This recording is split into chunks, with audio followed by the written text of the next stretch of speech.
Bom dia, professores e alunos do nono ano B. Hoje eu e as alunas Luma Thaís e Letícia Meirelles vamos apresentar para vocês sobre Maurits Cornelis Escher, popularmente conhecido como Escher. Nascido em 17 de julho de 1898 em um município dos Países Baixos, Escher foi um incrível e excepcional artista gráfico, reconhecido por suas estilogravuras, litografias, meios tons e o fato de gostar muito de trabalhar com ilusões de ótica.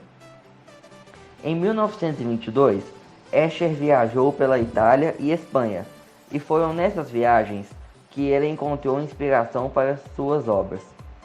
Entre todos os seus trabalhos, os principais foram Torre de Babel, 1928, Autorretrato em Esfera Espelhada, 1935, Metamorfoses, de 1937 a 1940, Côncavo e Convexo, 1955, Subindo e Descendo, 1960 e A Queda d'Água, 1961.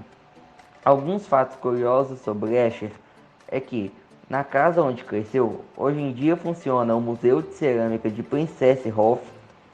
Na infância, ele era uma criança muito doente e o único período que ele não esteve envolvido com nenhuma obra foi em 1962, quando, ao se recuperar de uma cirurgia, veio a falecer, antes de completar 74 anos. O trabalho de Escher é muito admirado no mundo todo. Como dito anteriormente pelo meu colega, todas as viagens que ele fez e todas as culturas que ele conheceu fez ele ter diversas fontes de inspirações, como a arte muçulmana presente no castelo Alhambra. Pode-se dizer que essa geometria pregada por ele em suas obras tem a ideia de dividir um plano em figuras geométricas que se transfiguram, criando assim uma ilusão de ótica. Mas ao preencher essas figuras, ele não usa somente formas geométricas. Ele consegue encaixar figuras existentes na natureza, como seres humanos, peixes, pássaros e etc. Seus principais trabalhos eram estilogravuras, litografias e meio-tom. As estilogravuras foram originadas na cultura chinesa e consistem em uma técnica de entalhar um desenho na madeira, deixando um relevo à parte que deverá ser o desenho. Depois passa-se uma tinta na onde que é o desenho e prensa contra o papel, revelando-se assim a obra. Essa é uma arte muito difícil, pois o desenho deve ser feito do lado contrário na madeira, para revelar como desejado no papel.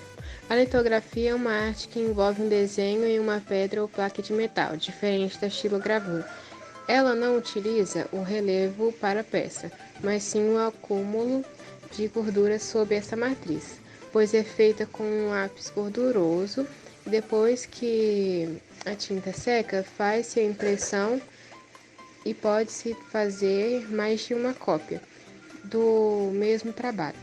E após fazer quantas cópias desejar, pode-se lavar a pedra e utilizar novamente. Os meio-tom são obras onde se faz pequenas impressões, geralmente de um tom de tinta, em pontos estratégicos, para formar a criar uma ilusão de ótica para o cérebro. Entre suas principais obras, todas elas se caracterizam por apresentar uma ilusão de ótica.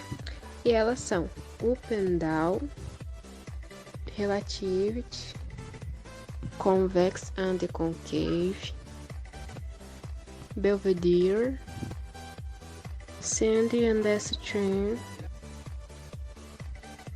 e Waterfall.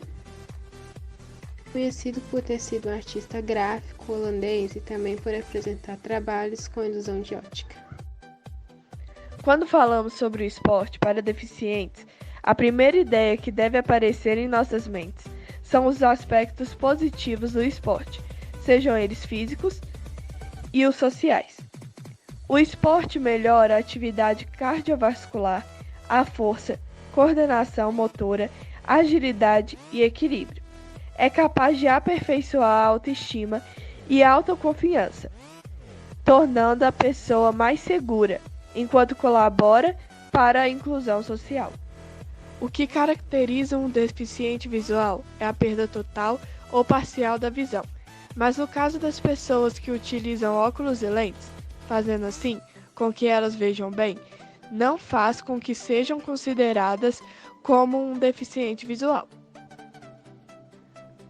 Apenas pequenas modificações, adaptações aos materiais e alterações do local proporcionam atividade física favorecendo o conhecimento e condicionamento físico do corpo do deficiente visual, fator que está intimamente vinculado ao desenvolvimento biopsicossocial.